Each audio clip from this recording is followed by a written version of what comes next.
Então vamos lá para mais uma aula de mercado financeiro e de capitais. Nós vamos ver nesta aula um tema bastante atual. Nós vamos ver algumas dicas de como montar uma carteira de investimento que dê resultados muitas vezes acima da média geral do mercado. Nós vamos fazer isso através do estudo da fórmula mágica do Joel Greenblatt. Nós vamos analisar o livro que ele escreveu, vamos comentar sobre o livro mais famoso que ele escreveu nesta aula, na primeira parte desta aula. Depois nós vamos aplicar esta fórmula para um exemplo brasileiro, para o nosso mercado financeiro e de capitais. É isso que nós vamos fazer na aula de hoje. O livro a que eu me referi é este aí, O Mercado de Ações ao Seu Alcance. Na tradução para o português, ganhou este título, O Mercado de Ações ao Seu Alcance. Mas o título em português não capta bem a ideia geral do livro, na minha opinião. Porque o título do livro em inglês é The Little Book That Beats the Market. O pequeno livro que vai bater o mercado. E aí, sim, o título em inglês capta bem a ideia geral do livro. Porque o livro vai ensinar uma fórmula para montar uma carteira de investimento que vai ganhar do benchmark, do índice de referência do mercado de ações, que no caso do mercado brasileiro é o índice Ibovespa, ou então o índice das 100 maiores empresas da Bolsa. Nós vimos já que a Bolsa Brasileira tem vários índices de referência, o mais usado é o Ibovespa. O livro, então, vai ensinar uma fórmula para ganhar do mercado. E o Joel Greenblatt faz isso para o mercado americano. Nós vamos ver com detalhes este livro. A edição em inglês foi lançada em 2006 e a edição em português pela editora Landscape foi lançado em 2007. O livro tem 13 capítulos, não é um livro grande, de uma leitura muito fácil. Vamos prosseguir agora para estudar detalhadamente esse livro. Antes de falar propriamente do livro, a gente precisa apresentar Joel Greenblatt, dizer quem é Joel Greenblatt. É este senhor que está aparecendo aí na foto, né? Ele foi um dos maiores investidores do mercado americano, um dos mais bem-sucedidos de todos os tempos, né? Ao conduzir seu modelo de negócio, e ele é muito prestigiado em todo o setor financeiro, não só americano, mas no mundo todo. Ele foi o criador do fundo de investimento Reddit, Gotham Capital. Este fundo de investimento teve desempenhos superiores ao mercado durante mais de 20 anos. E ele vai ganhar destaque pelo bom desempenho do seu fundo de investimento. E ele é o criador da fórmula mágica de investimentos, que é o assunto principal do nosso conteúdo aqui na aula de hoje. O Joel Greenblatt, ele começa o livro dele dizendo que ele escreveu o livro para deixar um presente aos seus 5 filhos. Qual era esse presente? Ensiná-los a ganhar dinheiro por conta própria. Então ele começa o livro fazendo essa declaração. E o desejo do Greenblatt era que até um aluno da 6ª série, lendo o livro, conseguiria entender como investir. Por isso que eu falo sempre que a linguagem do livro é uma linguagem bem acessível, distante daquele linguajar mais técnico, rebuscado, cheio de fórmulas. Não, ele vai explicando passo a passo como montar uma carteira de investimento de uma maneira bem simples. A gente começa a ler o livro, quando percebe já está mais da metade do livro. Porque ele parte desse objetivo. Ele vai ensinar os próprios filhos a investir no mercado financeiro. E ele usa qual estratégia para desenvolver o seu raciocínio, né, ao longo do livro? Ele vai contar um caso fictício de uma empresa que comercializa chicletes. Ele vai usar como personagem principal do seu livro o seu próprio filho, Jason. Então ele vai criar uma situação fictícia de que esse filho dele, Jason, que estava na 6ª série, começava a comprar e vender chicletes no colégio, e esse negócio vai dando certo, a empresa cresce, até o ponto que ele deseja abrir o capital dessa empresa no mercado financeiro. Então ele vai usando este exemplo da empresa de chicletes para ir falando dos demonstrativos financeiros, dos indicadores, das estratégias de investimento, sempre usando o seu filho como exemplo. E ele diz que se você quer realmente ganhar do mercado, a maioria dos profissionais e acadêmicos não pode ajudá-lo. E ele chega até a dizer que nem grandes investidores, nem professores, inclusive, é capaz de ensinar cada um a montar a sua carteira de investimento. Ele quer incentivar, na verdade, cada um montar a carteira individualmente. Ele vai dizer que qualquer um, seguindo as orientações aqui da fórmula mágica de investimento, conseguiria vencer o benchmark do mercado financeiro. Olha o ponto que ele chega de confiança, né, no seu método de investimento. É muito interessante que no livro do Joel Greenblatt, além de mostrar a fórmula e ensinar a construir a carteira, os primeiros capítulos ele vai desenvolver uma filosofia de investimento. Ele vai trabalhar esse lado mais mental, tentando montar e construindo uma mente investidora. Os primeiros capítulos, vocês vão perceber isso. E aí, já na metade do livro, ele começa a falar da fórmula e mostrar os resultados. E aí ele vai ensinando essa filosofia de investimento ao longo do livro. E ele vai dizer o seguinte, que é muito importante poupar. Isso, né, para nós, não é uma grande novidade, nós já falamos isso desde o início do curso. Ele destaca isso no livro dele. Ele vai dizer que é muito natural que o indivíduo tenha a sua renda, realize seus gastos fixos ali durante o mês, como alimentação, abrigo e vestuário, e consiga poupar parte da sua renda para investir.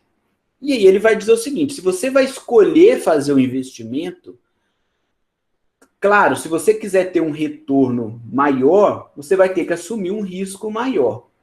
Mas é muito possível conseguir investir no mercado financeiro sem risco ou com um baixíssimo risco, comprando títulos do Tesouro Nacional.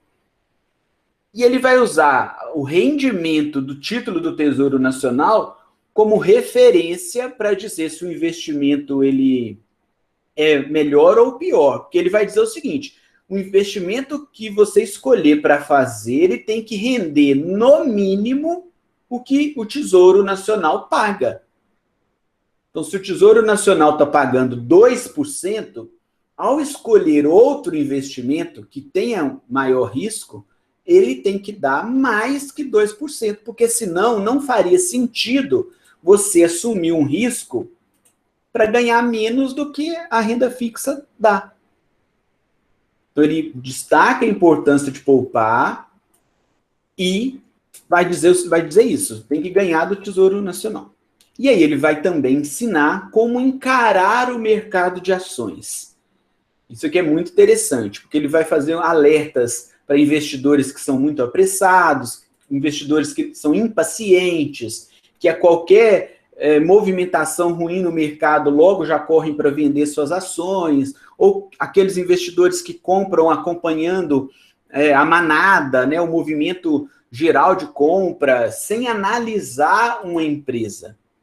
Então, quando ele usa o exemplo da empresa fictícia de chicletes, que o seu filho estava tocando, ele vai orientar da seguinte forma, você tem que analisar os fundamentos daquela empresa, você não pode ir comprando ações de uma empresa só porque ela está bem falada no mercado, ou porque outros estão recomendando, ou porque o seu professor recomendou, o seu analista de investimento recomendou. Você individualmente tem condições de analisar cada empresa para escolher bons papéis. O que mais que ele ensina ao longo do livro? Que o sucesso inicial no mercado financeiro para os novatos que entram no mercado financeiro, conseguem um ganho ali nas primeiras movimentações, tem um bom desempenho, isso, e ele diz também que isso pode acometer até investidores mais experientes, esse impacto que o sucesso no mercado financeiro causa, essa sensação de superioridade, pode iludir a maioria dos investidores e profissionais e gerar uma ganância nesses investidores que eles podem perder todo o investimento. Ele vai novamente alertar, para ganhar mais, vai ter risco. E esse risco pode fazer com que os investidores percam todo o patrimônio investido. Então, tem que tomar cuidado. O sucesso pode vir porque é mercado de títulos variáveis. Pode vir um bom momento, as ações subirem de cotação, seguido de um momento forte de baixa. Então, ele vai desenvolvendo ao longo do livro essa mentalidade de longo prazo, alertando os leitores de que o mercado de ações é de renda variável, ainda mais no curto prazo, que esta movimentação mais intensa no curto prazo pode levar investidores a terem uma ilusão, achando que está ganhando muito e arriscarem mais e depois perder tudo. E aí ele vai dizer que como que deveria ser o comportamento correto, pensando no longo prazo. O investidor vai encontrar boas empresas a preço de banana. Ele usa essa expressão no livro, né? Nós entendemos muito bem essa expressão, a preço de banana, a preço muito baixo. Ele usa outra expressão também como pechinchas no mercado, preços muito baixos. Empresas boas que dão resultado, mas que a média do mercado não está percebendo essas empresas. E aí o investidor que está acompanhando os indicadores vai identificar essas empresas, vai comprar essas empresas a preços baixos e no longo prazo a cotação vai subir e aí o investidor vai aumentar o seu patrimônio. O Joel Greenblatt, ele na época que escreveu o livro e ainda hoje, ainda é discípulo do Benjamin Graham, que é um outro grande investidor, esse já falecido, que escreveu o livro O Investidor Inteligente. O Benjamin Graham dizia o seguinte, que o investidor deveria identificar no mercado essas boas empresas a preços de banana, comprar essas empresas, porque ele teria uma margem de segurança para que, mesmo que essa cotação subisse, ele ainda estaria com um preço médio abaixo do valor real da empresa. Então, se uma empresa, por exemplo, uma empresa tem como um valor justo R$20, se ela está sendo cotada no mercado a R$10, o investidor compraria ela a R$10 e ele teria essa diferença de 10 até 20 como uma margem de segurança. Essa empresa poderia se valorizar até R$20 que ele ainda estaria ganhando. Essa é a estratégia do Benjamin Graham, é a estratégia do Warren Buffett, é a estratégia do Joel Greenblatt, é a estratégia dos grandes investidores. Comprar empresas baratas que dão resultado, dão lucro no longo prazo. Se a gente começar a olhar essas grandes personalidades que enriqueceram no mercado financeiro, praticamente nenhuma delas operou no day trade. Todas têm um foco no longo prazo. Comprar empresas boas e baratas. E aí nós vamos ver ao longo da apresentação como que o Joel Greenblatt ensina a ganhar do mercado de maneira individual. Cada um pode fazer isso de maneira individual. Deixa eu voltar aqui um pouquinho e reforçar essa questão das boas empresas. Lembra, eu comentei que ele usava o exemplo da empresa do filho dele lá, a empresa de chicletes, né? E ele sugere o seguinte, imagina que essa empresa de chicletes fosse vendida, ela estivesse valendo $12 no mercado.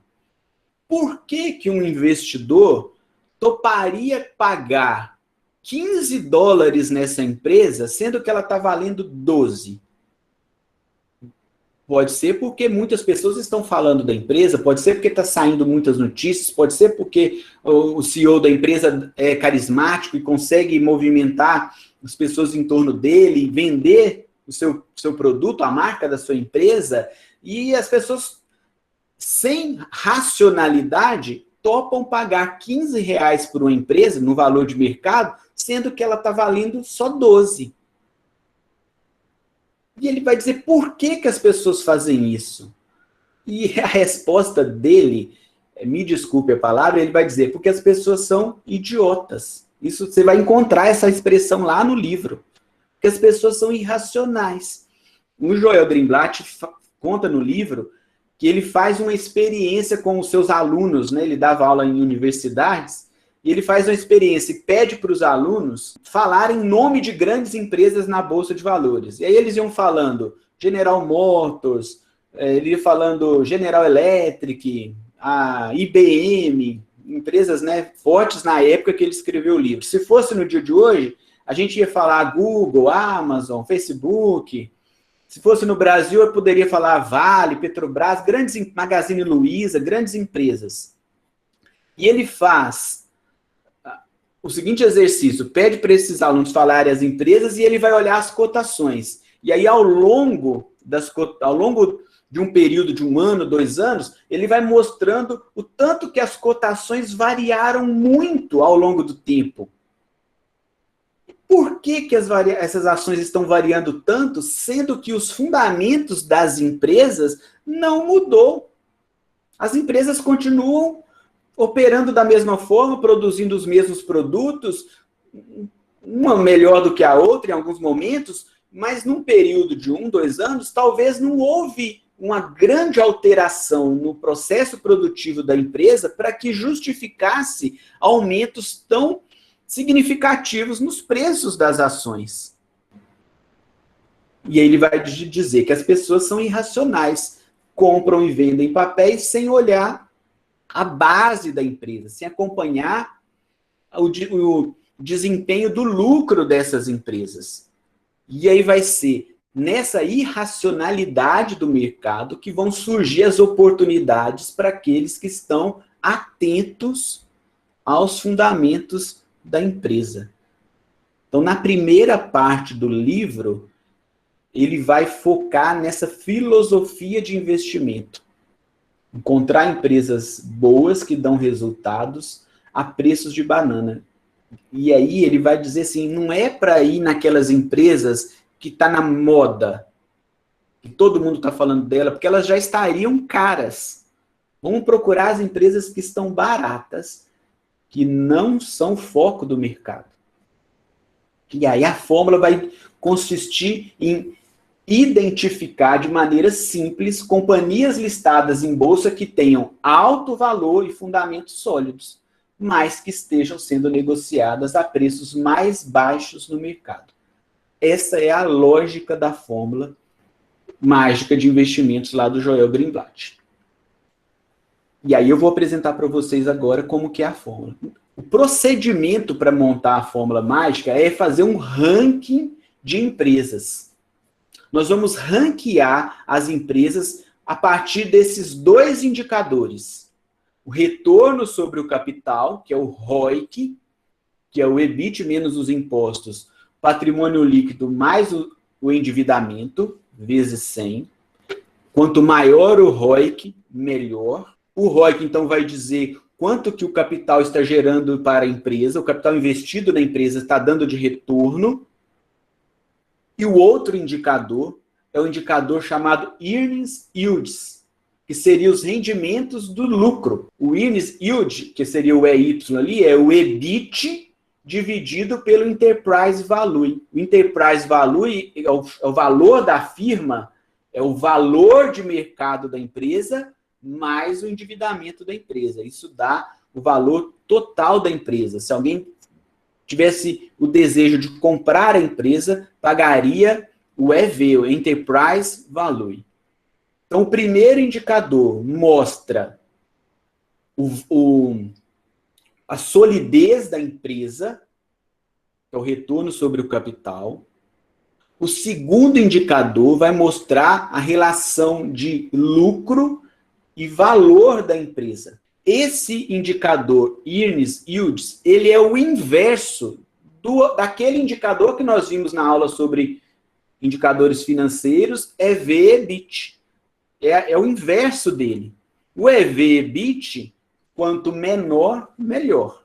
Aqui no Earnings Yields é o contrário. Quanto maior, melhor. Então, um alerta aqui. A maior parte dos sites publica o indicador EV sobre EBIT.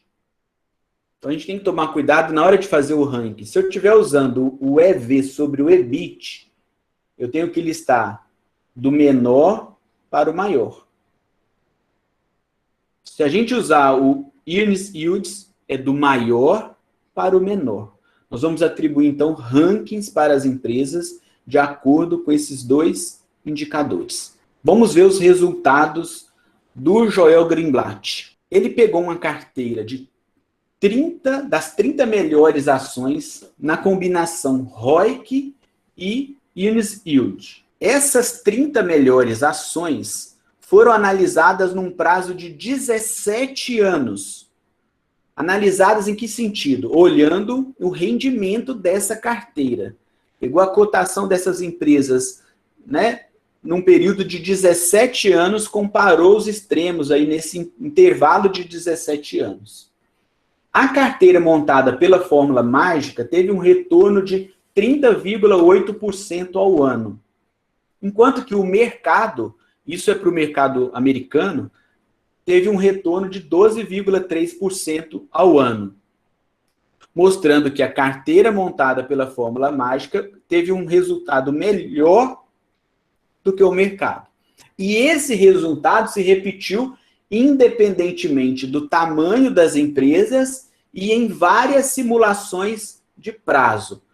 Porque ele partiu da seguinte hipótese: ok, pode ser que tenha ganhado do mercado porque eu escolhi as melhores empresas, as maiores empresas comercializadas na bolsa.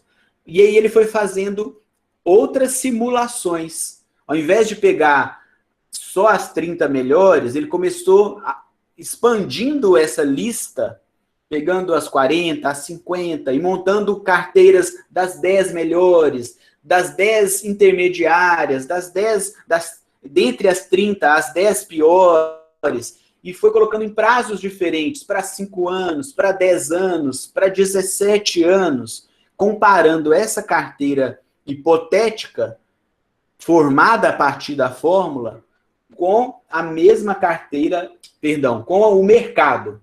Ele comparou a carteira hipotética com o mercado, que lá nos Estados Unidos eles usam o SP 500, que é o índice usado hoje, que é o benchmark do mercado americano. Só que ele chega à seguinte conclusão: a fórmula parece funcionar em longos períodos de tempo.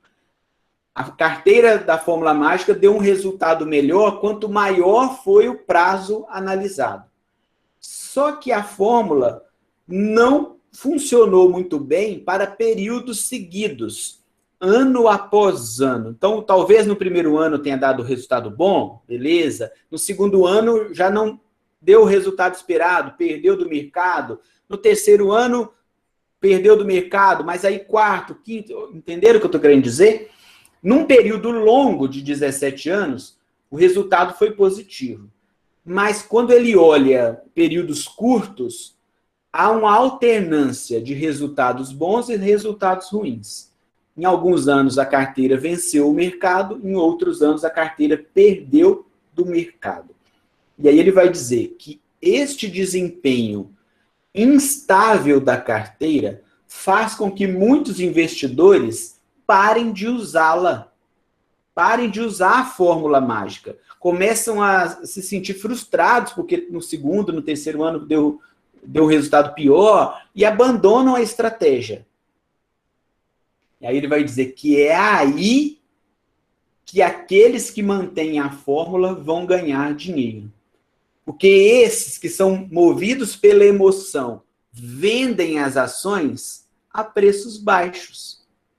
Enquanto que aqueles que são mais racionais, que acreditam que a fórmula vai dar certo, aproveitam essa oportunidade e compram as ações baratas dessas boas empresas. Ele vai fazer o contraste de emoção e razão. Então, nos momentos de queda da bolsa, os mais afoitos, os mais avessos ao risco, correm e vendem as ações. Para ele conseguir vender e manter o seu patrimônio, ele vai ter que evitar perder mais, né, e manter o patrimônio, ele vende a preço muito baixo e acaba perdendo o patrimônio. Enquanto que aqueles que têm um caixa, têm uma reserva, conseguem aproveitar essa oportunidade de comprar as ações baratas. E aí, no longo prazo, essas ações que estavam baratas vão se valorizar e o patrimônio vai aumentar 100, 200 vezes num período longo. Então, ele diz, tem que ter paciência. É um investimento de longo prazo. E ele vai dizer assim, mas e se todo mundo usar a fórmula mágica? Se todo mundo seguir a recomendação, não vai ter desequilíbrios de oferta e demanda por papéis, porque todos estariam montando a mesma carteira. Lembram que é mercado, pessoal. Ele usa no livro também a figura do senhor mercado. O mercado é oferta e demanda. Se tem alguém vendendo, tem alguém comprando. E o inverso também. Mas se todo mundo usar a fórmula mágica, não vai ter demanda e oferta, né? Entendem? Todo mundo vai estar com a mesma carteira. Aí ele vai dizer, nunca que isso vai acontecer. As pessoas vão abandonar a fórmula no meio do caminho e vão vender as ações. E ele vai dizer, não se preocupe, porque as pessoas não vão usar a fórmula. Vão continuar sendo irracionais. Vão comprar seguindo a orientação do influencer, vão comprar porque saiu um boato na internet, vão vender com medo de uma eleição, vão vender por necessidades da vida mesmo. E é nessa situação que os mais racionais, estudando a empresa, tendo confiança que a empresa é sólida, quando eu falo confiança, não é uma simples crença, ele estudou a empresa, ele mantém as ações consigo, mesmo nos períodos de baixa, e no longo prazo vai ter um bom retorno. Mas isso não é fácil agir assim, porque nós somos humanos, temos nossas emoções, nossos medos. A maioria da população não tem uma reserva muito grande para investir no mercado financeiro. Às vezes é todo o capital, todo o montante que a pessoa tem. Muitos acabam vendendo mesmo. Mas ele vai dizer que quem seguir a estratégia da fórmula mágica, no longo prazo, vai ter um bom resultado. O autor, Joel Greenblatt, ele reconhece que não é tão simples encontrar as informações de ROIC de todas as empresas. E ele vai dizer que, muitas vezes, empresas que sofrem uma carga tributária muito elevada são mais penalizadas nos seus resultados, isso pode distorcer os resultados, que encontrar essa informação de ROIC, de retorno sobre o capital, não é tão simples. E aí ele vai sugerir, para simplificar a fórmula, o uso de indicadores semelhantes, que é o ROI, que é o retorno sobre o patrimônio líquido, que aí é fácil de encontrar, e o indicador sobre retorno do lucro, o PL, que vai comparar o preço da ação no mercado sobre o lucro por ação. Então, dá para montar a fórmula usando o ROI e o PL. E uma outra coisa importante, as empresas do setor financeiro não têm ROIC calculado, porque são empresas que não têm dívidas. Os bancos, eles não vão ter o componente dívida, porque a dívida que eles têm são as aplicações bancárias feitas pelos clientes, né? Na verdade, quando um indivíduo deposita lá no banco, o banco está devendo para esse cliente. Só que isso, na verdade, não corresponde a uma dívida de fato da empresa. Então, aplicar a fórmula mágica original, usando o ROIC e o EY, a gente tem que excluir as empresas do setor financeiro, porque elas não têm ROIC calculado. E aí, como dá para usar a fórmula usando o ROI e o PL, daria para incluir as empresas do setor financeiro. Ok? Vou mostrar para vocês algumas aplicações para o Brasil. Se você pesquisar, né, na internet a aplicação da fórmula mágica, você vai encontrar diversas simulações. Muitos sites já fizeram essas simulações, tem diversos vídeos no YouTube aplicando essa fórmula. E eu trouxe aqui como exemplo uma dissertação de mestrado feita pelo Leonardo Milani. Ele fez um teste de eficiência da Magic Fórmula de Value Investing, né, de investimento de valor, para o mercado brasileiro de ações. E ele apresentou essa dissertação em 2016, lá na Fundação Getúlio Vargas. Ele usou um período de 2000 a 2015, também fez diversas combinações de números de ativos, de tempo de permanência, e a simulação que mais teve resultado foi a carteira com 10 ativos e 1 ano de permanência. Teve 17,77%, e aí ele usa como índice, como benchmark, o índice IBX100, pega as 100 maiores empresas da Bolsa. Essa carteira teve um desempenho de 13,17%. E o Leonardo Milani faz diversas simulações. Em todas as simulações que ele fez, a fórmula mágica ganhou do mercado. E ele comenta na sua conclusão que ficar mudando os ativos período após período não causou um ganho significativo em relação ao mercado. Lá no livro do Joel Greenblatt, ele sugere que, de tempos em tempos, de 6 meses, 1 ano, o investidor deve rebalancear a sua carteira. Faz sentido, né? Uma empresa pode ser sólida durante um período e começar a ter resultados ruins depois. Então, ele vai sugerindo rebalancear a carteira, refazer a fórmula mágica. Como os balanços são divulgados a cada 3 meses, poderia ser interessante fazer o rebalanceamento da fórmula mágica a cada 3 meses. Na pesquisa do Leonardo Milani, ele diz que não há diferença estatística significante fazer esse rebalanceamento. Mas eu entendo que, pela lógica, faz todo sentido rebalancear a carteira de tempos em tempos, para ir tirando empresas que ficaram ruins, colocando empresas com mais fundamentos. Eu fiz uma simulação com valores atuais para o mercado brasileiro. E aí, a partir de agora, eu vou apresentar esse passo a passo de como montar a fórmula. Vamos lá para a aplicação da fórmula mágica para o Brasil, um exemplo atual. Então, a B3 tem atualmente 435 empresas listadas.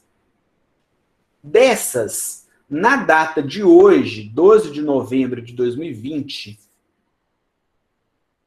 213 estavam sendo negociadas e publicaram os resultados do terceiro trimestre de 2020. Eu usei este critério para filtrar essas empresas, porque é claro que aquelas que ainda não publicaram o terceiro resultado podem ter empresas boas entre elas, mas eu quero ter uma base de comparação uniforme para todas as empresas. Então, eu excluí aquelas que ainda não publicaram os resultados do terceiro trimestre. Então, eu tenho ali 213 empresas nessa situação. Dessas 213, eu fiz mais um filtro. Só considerei aquelas que têm uma liquidez média diária acima de R$200 mil, que são 161 empresas. Excluí empresas que não têm liquidez no mercado, que são pouco negociadas. Usei este filtro.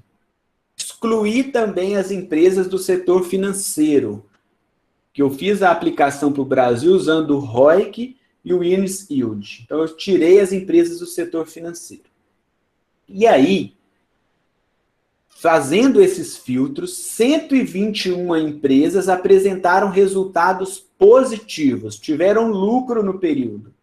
Então, eu também excluí as empresas com prejuízo. Eu tenho 121 empresas.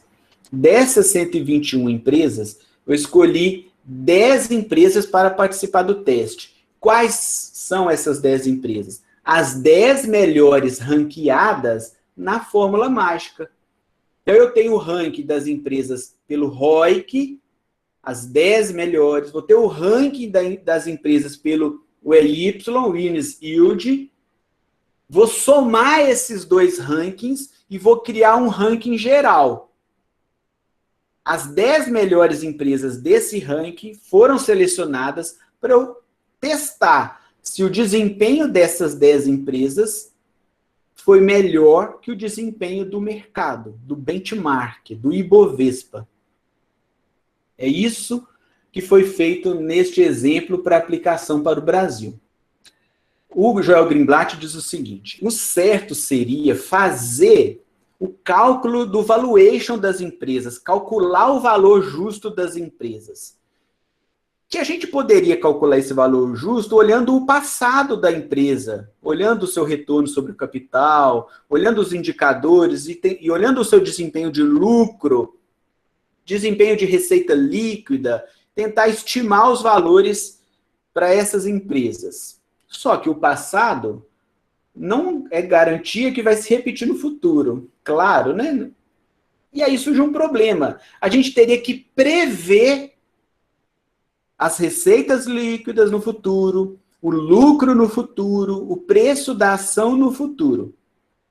Existem muitas técnicas no mercado para fazer essa previsão, atualizando o fluxo de caixa da empresa, trazendo esse fluxo para o valor presente, até chegar num valor justo da empresa. Só que ele diz que até amadores e investidores profissionais, ao fazerem isso, muitas vezes estão tentando adivinhar um valor futuro. E ele vai dizer o seguinte, não, como isso é muito complexo e muito desse trabalho é pura adivinhação, então ele resolve este problema usando os indicadores do ROIC e do EY, para tentar filtrar essas empresas.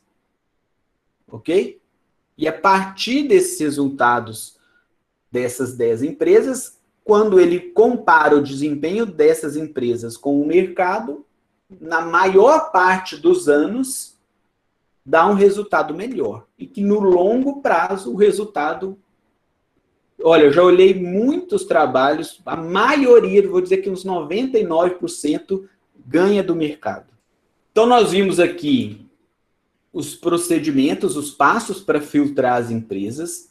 Eu vou mostrar primeiro os resultados aqui nos slides, depois nós vamos lá para o Excel para ver como que foi a montagem da fórmula. Essas são as 10 empresas que tiveram o melhor ranking pela fórmula mágica de investimentos. A Wiz, Porto Seguro, Marfrig, Atompar, a Vale, Minerva Foods, Unipar Participações, Transmissão Paulista, o Wilson Sons, Pão de Açúcar. Essas informações são até o dia 11 de novembro, as cotações do dia 11 de novembro. Aqui os setores, tem diversos setores, ficou bem diversificado, previdências e seguros, alimentos, mineração, setor químico, energia elétrica, transporte, comércio e distribuição. Resultados, então, olha, entre 11 de 11 de 2019 e 11 de 11 de 2020, o Ibovespa passou de 108.343 pontos para 104.808 pontos. Teve uma queda de 3,26%, por causa do circuit breaker lá em março, né? Provocado lá pela pandemia. A carteira dessas 10 ações, formada pela fórmula mágica, se valorizou 0,34%. Então, neste intervalo de um ano, o desempenho de qualquer carteira foi ruim. Poucas carteiras tiveram um desempenho muito bom, qualquer que seja a sua formulação, porque a gente teve o circuit breaker lá em março. A bolsa despencou por causa da pandemia.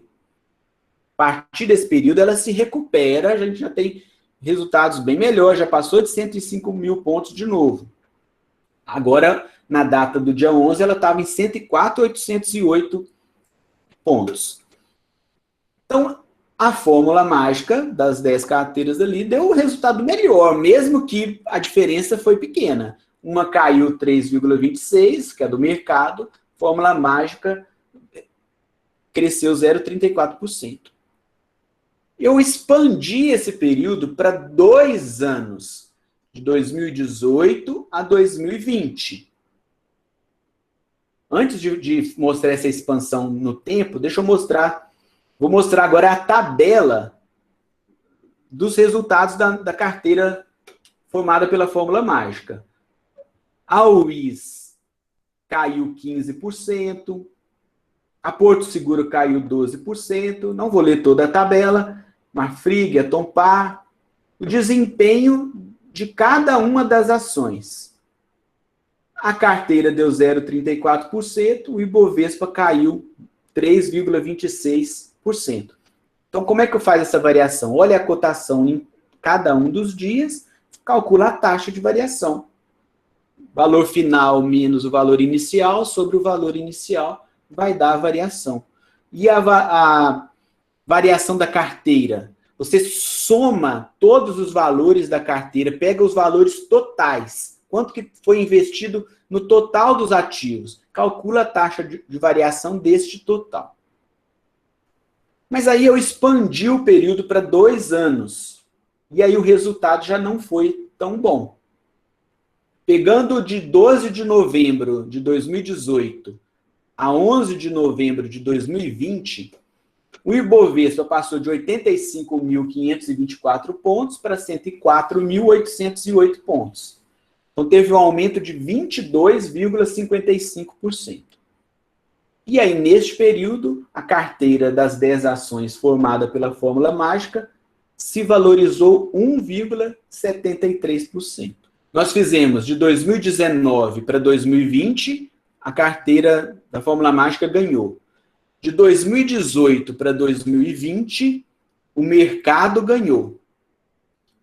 Como eu fiz apenas 2 exemplos, 2 simulações para mostrar para vocês, e vão ser só 2 resultados, um deu bom, o outro deu ruim. O certo seria expandir isso para um período maior. Voltar isso aí 2015, 2010, para a gente ter os resultados. Então, eu fiz aqui só para simular para vocês. Lá naquela dissertação do Leonardo Milani, ele fez um período maior, né? Fez com 16 anos.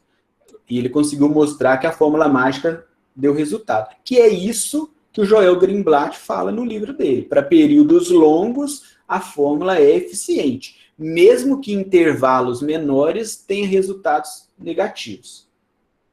Olha a tabela da segunda simulação que eu fiz, pegando um intervalo de 2 anos. Que neste intervalo de 2 anos, o ano de 2019 foi muito bom para a Bolsa de Valores. O Ibovespa bateu recordes, né? Muitos investidores entraram na Bolsa, foi aquela euforia em 2019. A partir de novembro, então, o índice sobe muito.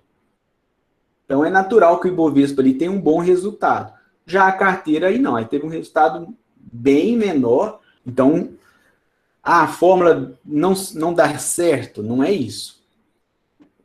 Na minha visão, só confirmo o que o Joel Greenblatt fala. Para intervalos menores, muitas vezes a fórmula não vai funcionar. Aqueles que tiverem um racional, né, equilibrado e aguentar esses resultados ruins, no longo prazo, ele vai ter um desempenho melhor do que se ele comprasse o benchmark do mercado. Ok? Uma última frase aí do Joel Greenblatt. Ele diz o seguinte, lá no finalzinho do livro.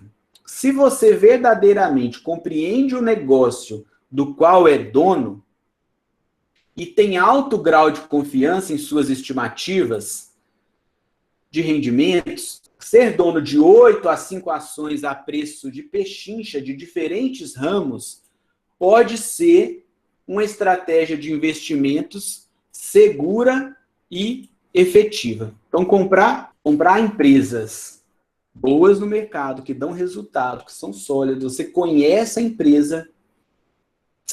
Quando eu falo conhece, como que essa empresa ganha dinheiro, qual que é o negócio dessa empresa, qual que é a sua cadeia produtiva até o produto chegar ali no consumidor final. Essa empresa consegue distribuir seus produtos aos clientes no território nacional, é exportadora, você conhece do negócio, tem confiança das estimativas da empresa, então vale a pena então escolher essas empresas baratas no mercado e montar essa carteira. Vai ser uma boa estratégia, segura e efetiva. Ok? Vamos lá para o Excel, porque eu quero mostrar esse passo a passo para vocês para montar a carteira.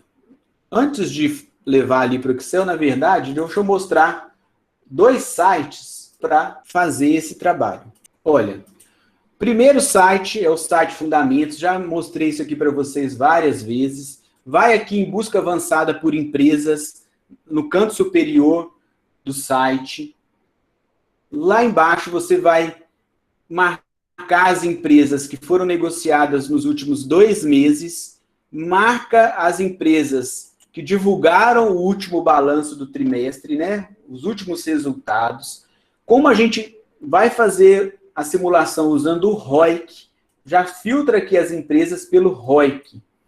Acho que a janelinha não aparece aí para vocês na hora que eu abro aqui as escolhas, tá? Mas nessa marcação que eu estou colocando aqui sobre o ROIC, você escolhe o indicador que você quer filtrar. Então, eu já escolhi o ROIC aqui. Manda buscar. Então, esta tabela, você vai selecionar essa tabela, toda essa tabela, e vai colar essa tabela lá no Excel. Você vai selecionar toda a tabela. São muitos valores. Pega aqui até o cabeçalho, copia isso aqui e vai colar lá no Excel. Porque lá no Excel a gente vai excluir as colunas dos indicadores que a gente não tem interesse agora, vai deixar só a coluna do ROIC, só a coluna do EV/EBIT, só a coluna da liquidez média diária. Então você vai buscar essas informações no site Fundamentos, busca avançada por empresa. Uma outra informação que a gente vai precisar é o histórico de cotações. Então, eu sugiro vocês buscarem esse histórico no site ADVFN, esse que está aparecendo aí. Você vai na página principal do site, vai digitar o ticker da empresa, que eu coloquei aqui, o IS S3, ok, vai aparecer a informação da empresa. E aí você vai em histórico, tá vendo aqui histórico, que está marcado histórico? Na sequência aí da página, vai aparecendo os resultados por semana, por mês, e aí vem cotações históricas da WIS S3. Que está aqui, é de 11 de novembro, então foi 9,56, e aí você vai escolher o intervalo que você deseja fazer a comparação. Ver mais preços históricos. Vou clicar em ver mais preços históricos, vai permitir você colocar o intervalo. Tá bom? Ó, de 14/8 de 2020 a 12/11 de 2020. Para fazer a simulação, eu coloquei ali 11/11 de 2019, peguei os valores dessas 2 datas. E depois eu fiz 12/11 de 2018, peguei a data do dia 11 deste ano, comparei com a de 2018, lá no cálculo de variação das cotações. Mas entenda o seguinte, que eu estou me lembrando agora. Eu voltei no tempo aqui para buscar as cotações porque eu queria testar se a fórmula dava certo. Mas se você vai montar uma carteira usando a fórmula a partir de agora para frente, a gente vai esperar passar um período de tempo para fazer o cálculo para ver se aquela carteira está vencendo o mercado ou não. Não quer dizer que hoje você vai falar assim, eu quero montar uma carteira de investimento. Você é obrigado a voltar ali no passado para... Não, eu estou fazendo isso aqui só para testar se a fórmula deu certo neste período. Daqui para frente a gente vai ter que esperar passar esse tempo para ir verificando se a nossa carteira está ganhando do mercado. Então vou ir para o Excel agora. Vamos lá. Esta primeira planilha é a empresas da B3. são as 435 empresas da B3, todas elas aqui. Que eu busquei essa informação lá na B3 só para saber o total das empresas. Você vai lá, empresas listadas, buscar todas as empresas, a própria B3 monta essa lista aí para vocês. A segunda planilha em vermelho, Fundamentos 1, é aquela planilha do Fundamentos que eu selecionei ela toda e colei aqui no Excel, do jeito que está lá, filtrada já pelo ROIC. Então, ela tem todas as informações, cotação, PL, PVP, todas. E o ROIC está aqui, ó, na coluna P. Só que eu não preciso das outras colunas. Então, eu vou selecionar a coluna do ROIC, a coluna da liquidez dos últimos 2 meses, né, diária, e a coluna do EV/EBIT. Essas 3 colunas vão servir para a gente montar a fórmula. Vai selecionar as empresas e as 3 colunas. Na outra aba em amarelo, Fundamentos 2, está justamente a seleção dessas 3 colunas. Eu vou selecionar, então, essas 3 colunas. Colei essas 3 colunas selecionadas aqui na aba Fundamentos 3. Está aí, ó. Todas as empresas com EV/EBIT, o ROIC e a liquidez dos últimos 2 meses. E é aí que começa a aplicação dos filtros. Vai filtrar aqui na liquidez de 2 meses, do maior para o menor. Aquelas empresas que têm liquidez abaixo de R$200 mil por dia, você vai excluir.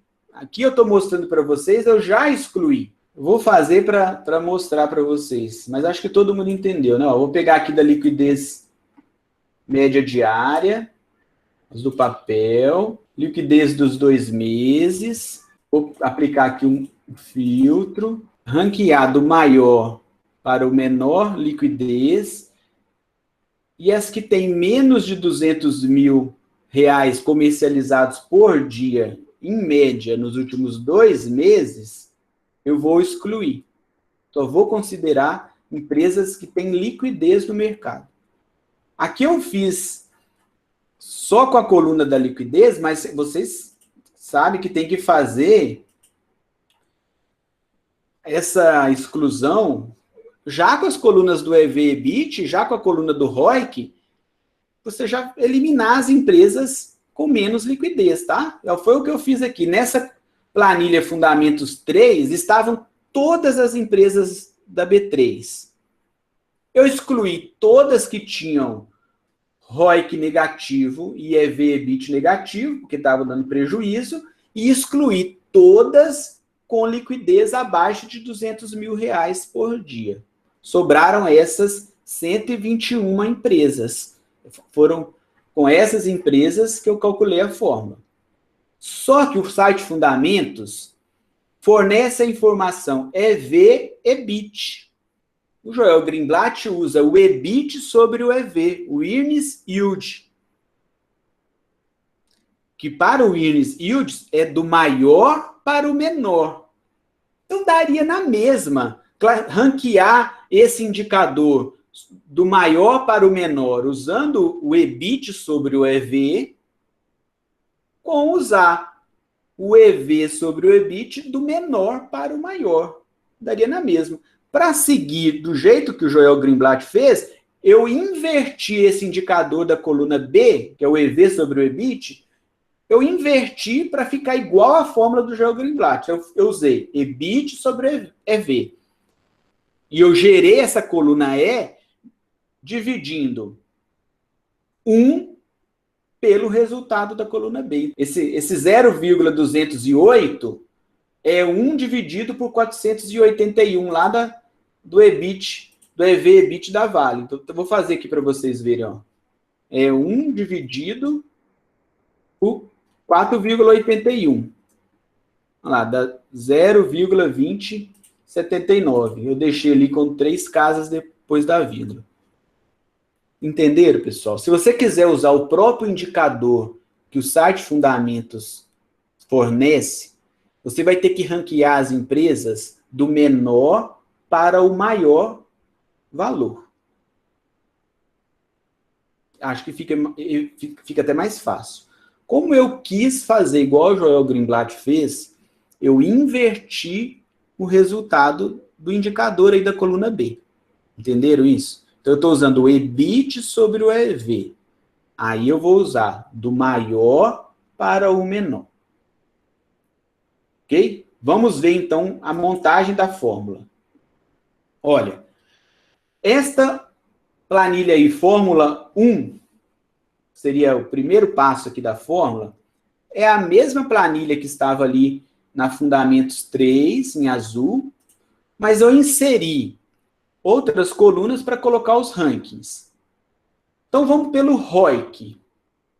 Vou filtrar do maior valor para o menor. Então, tem aqui todas as empresas. O que é o trabalho da fórmula? Agora eu vou fazer. Você vai colocar ranking 1 para a empresa que tem o maior ROIC, ranking 2. Vamos fazer lá juntos aqui com vocês. Você vai colocar ranking 1 para a empresa com maior ROIC, ranking 2 para a segunda empresa, 3 para a terceira empresa, até completar toda a lista. Você dá um autocompletar aqui, vai ter o ranking de todas as empresas segundo o ROIC. Vamos guardar essa informação. Seria tipo uma nota de cada uma dessas empresas. Vai fazer a mesma coisa para o indicador EBIT sobre EV, que aqui vai ser do maior para o menor. Então, eu vou também colocar do maior para o menor. Você vai fazer a mesma coisa. 1 para a primeira, 2 para a segunda. Vai autocompletar até chegar lá na última empresa. Ó, lá na última empresa. 121 empresas. Feito isso, você vai somar os dois rankings. Então, aqui nessa coluna I, que é o total, é a soma do ranking do ROIC com o ranking do EY. Então, para a primeira empresa aqui, que é o Porto Seguro, o ranking do ROIC era 5, do EY era 1, vai dar um total de 6. Vai fazer isso para todas as empresas. Vai fazer essa soma dos rankings. E aí o ranking das melhores empresas, aquelas que estão com preço baixo, e das empresas que dão retorno sobre o capital, vai ser a soma desses dois rankings, do menor para o maior. São as melhores empresas são aquelas que têm o menor ranqueamento, a menor nota. Lembra que essa nota é a posição no ranking. Então, nós temos lá a UIS, a Porto Seguro, a Marfrig, a Tompar, que está aqui ranqueadas na coluna I. Mas a gente sabe que existem empresas que são comercializadas com papéis, né, com ações ordinárias, com ações preferenciais. Então, elas podem repetir aí nesses rankings, que foi o caso aqui da Unip. Tinha a Unip 6 e a Unip 3. Entre as 10 que eu usei para fazer o teste, tinha dois papéis da Unip. Eu excluí o papel que tem menor liquidez, que seria essa ação ordinária aqui da Unip. Por isso que eu marquei em vermelho aqui. Então, vai entrar a UIS, até aqui a Transmissão Paulista dá 8 empresas, depois a Wilson Som e a Pão de Açúcar. As 10 empresas. Pegar essas 10 empresas... Fui nas páginas dessas 10 empresas, identificando o setor delas, e aqui já mostra uma diversificação dos setores que já diminui o risco, o ROIC delas, o ranking, o EBIT sobre EV, o ranking e o total. Então, são essas 10 empresas que eu vou fazer o teste. Vou procurar a cotação dessas 10 empresas lá no site, buscar o histórico de cotação. Então, vou ter que ir uma por uma procurando a cotação da data do dia 11/11 de 2020, da data do 11/11 por 2019. Calcula a variação, olha a fórmula lá, ó, C2 menos B2 sobre B2, puxa o total da carteira nas duas datas, calcula a variação desta carteira. Busquei o histórico do Ibovespa, variação do Ibovespa. Então, o que está aparecendo aí nessa planilha teste da fórmula são as mesmas informações que estavam lá nos slides. Depois fiz a mesma coisa para 2 anos, chegando nos resultados que nós vimos agora há pouco. Então, é um trabalho simples, porém trabalhoso, né? Você tem que ter muita atenção, buscar essas informações com atenção, evitar pegar informações erradas. Mas a lógica pega as informações de todas as empresas, aplica os filtros, excluindo as empresas que dão prejuízo e as empresas que não têm liquidez, ranqueia as empresas pelo maior ROIC e pelo maior earnings yield, você soma os rankings dos indicadores, como a gente ranqueou da melhor para a pior empresa, o ranking total vai começar com valores menores, é o ranking 1, ranking 2, ranking 3. E você vai, então, ter esse ranking total.